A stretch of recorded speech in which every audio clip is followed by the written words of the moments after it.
Assalamualaikum warahmatullahi wabarakatuh. Selamat pagi teman-teman.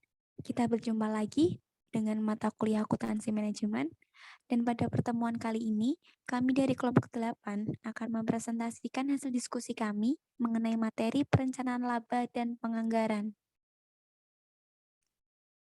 Kami dari kelompok 8 yang beranggotakan saya sendiri, Hernindia Radita Diningtyas, Depi Nurulita, dan Widya Tata Larasati. Yang pertama, kita akan masuk ke definisi penganggaran.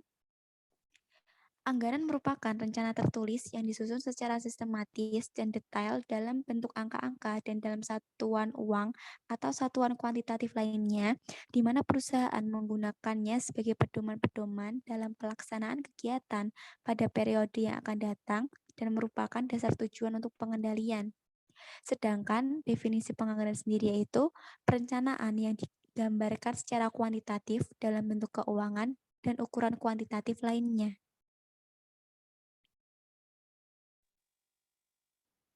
Baik, selanjutnya ada manfaat anggaran. Yang pertama, membantu dan mengkoordinasikan rencana jangka pendek. Yang kedua, sebagai alat ukur mengkomunikasikan rencana kepada berbagai manajer pusat pertanggungjawaban.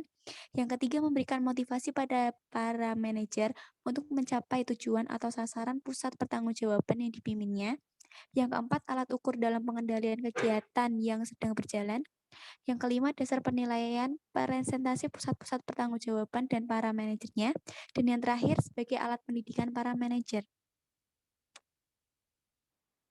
Kemudian, selanjutnya adalah fungsi anggaran. Yang pertama ada fungsi perencanaan, fungsi koordinasi, fungsi komunikasi, fungsi motivasi, fungsi pengendalian dan evaluasi, dan yang terakhir sebagai fungsi pendidikan. Baik, selanjutnya ada perencanaan laba. Perencanaan laba yaitu rencana kerja yang telah diperhitungkan dengan cermat dan digambarkan secara kuantitatif dalam bentuk laporan keuangan untuk jangka pendek dan jangka panjang. Kemudian, perencanaan laba dicapai melalui penyusunan sejumlah anggaran yang apabila disatukan akan membentuk suatu rencana bisnis yang terintegrasi yang dikenal sebagai anggaran induk.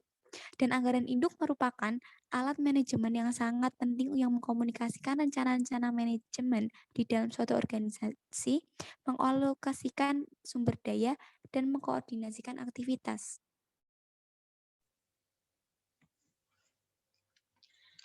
Selanjutnya yaitu manfaat perencanaan laba. Yang pertama, memberikan pendekatan yang terarah dalam pemecahan masalah. Kedua, memaksa pihak manajemen untuk secara dini mengadakan penelaahan terhadap masalah yang dihadapinya dan menanamkan kebiasaan pada organisasi untuk mengadakan telaah yang seksama sebelum mengambil keputusan. Kemudian menciptakan suasana organisasi yang mengarah pada pencapaian laba dan mendorong timbulnya perilaku yang sadar akan penghematan biaya dan pemanfaatan sumber daya yang maksimum. Merangsang peran serta dan mengkoordinasi rencana operasi berbagai segmen dari keseluruhan organisasi manajemen sehingga keputusan akhir dan rencana yang saling terkait dapat menggambarkan keseluruhan organisasi dalam bentuk rencana yang terpadu dan menyeluruh. Selanjutnya yaitu penyusunan anggaran operasi.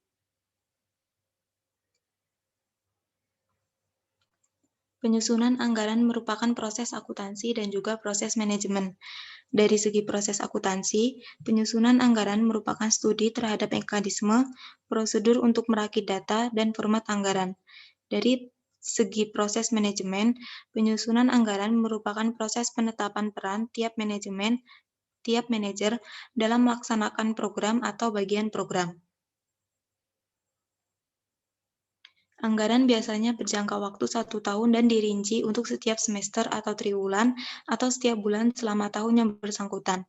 Langkah-langkah di dalam penyusunan anggaran biasanya sebagai berikut. Pertama, menentukan pedoman perencanaan. Kedua, menyiapkan anggaran penjualan. Ketiga, menyiapkan komponen anggaran lainnya. Keempat, perundingan untuk menyesuaikan rencana final setiap komponen anggaran. Kelima, koordinasi dan menelaah komponen-komponen anggaran. Keenam, pengesahan anggaran final, dan yang terakhir, pendistribusian anggaran yang telah disahkan. Anggaran operasi terdiri atas laporan laba rugi yang dianggarkan disertai dengan rencana pendukung berikut ini. Pertama, anggaran penjualan atau sales budget disetujui oleh komite anggaran dan menjelaskan penjualan dalam unit dan jumlah uang yang diharapkan.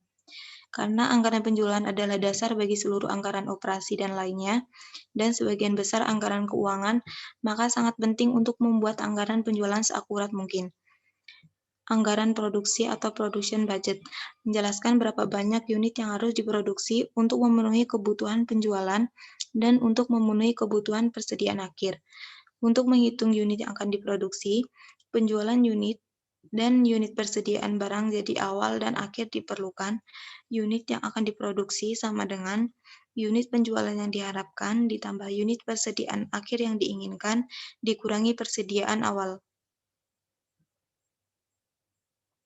Anggaran pembelian bahan baku langsung menjelaskan jumlah dan biaya bahan baku yang akan dibeli pada setiap periode. Anggaran tenaga kerja langsung menunjukkan total jam tenaga kerja langsung dan biaya tenaga kerja langsung yang dibutuhkan untuk jumlah unit dalam anggaran produksi. Selanjutnya ada anggaran overhead yang menunjukkan biaya yang diharapkan dari seluruh biaya produksi, kecuali biaya bahan baku langsung dan tenaga kerja langsung. Anggaran overhead menunjukkan perkiraan biaya overhead yang tetap dan variabel untuk tahun mendatang. Kemudian ada anggaran beban penjualan dan administrasi, menjelaskan pengeluaran yang direncanakan untuk aktivitas non-manufaktur. Selanjutnya, anggaran beban pokok penjualan menunjukkan biaya yang diharapkan dari barang yang akan dijual. Output dari anggaran pokok penjualan yang dianggarkan akan muncul dalam laporan laba rugi pro forma. Lalu ada anggaran persediaan barang jadi akhir, memberikan informasi yang dibutuhkan untuk posisi keuangan. Dan yang terakhir, anggaran beban penjualan dan administrasi yang menjelaskan pengeluaran yang direncanakan untuk aktivitas non-manufaktur. Penyusunan anggaran keuangan. Yang pertama ada anggaran kas, yang merupakan anggaran kas masuk. Anggaran kas merupakan anggaran kas masuk dikurangi anggaran kas keluar. Struktur dasar anggaran kas meliputi penerimaan dan pengeluaran kas, kelebihan atau kekurangan kas, dan pendanaan kas. Lalu ada laporan posisi keuangan dianggarkan. Laporan posisi keuangan dianggarkan tergantung pada informasi yang dimuat dalam laporan posisi keuangan tahun berjalan dan dalam anggaran lain pada anggaran induk.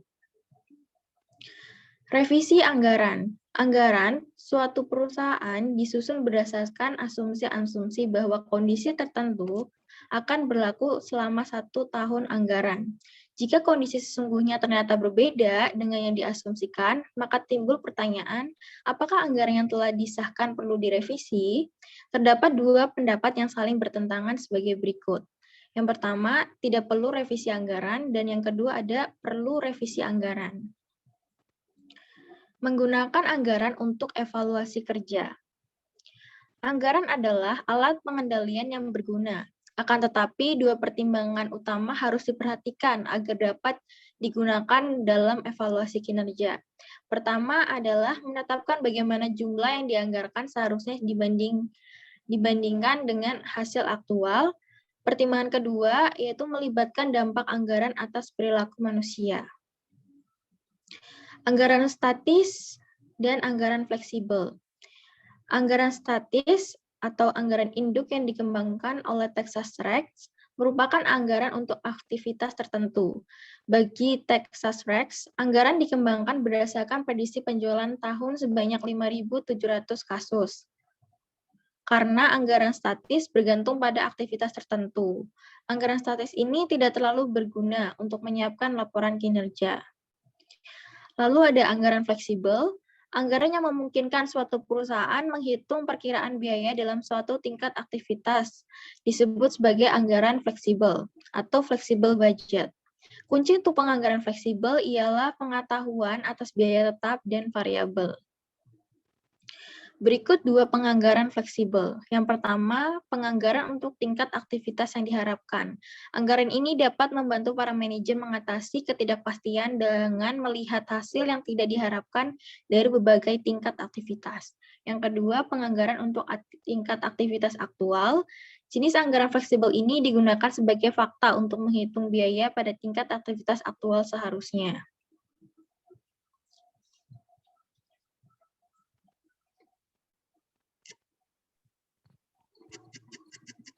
Baik, sekian presentasi dari kelompok kami.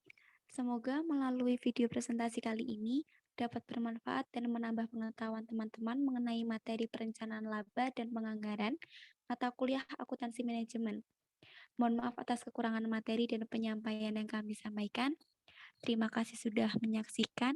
Sampai jumpa di video selanjutnya. Kami tutup. Wassalamualaikum warahmatullahi wabarakatuh.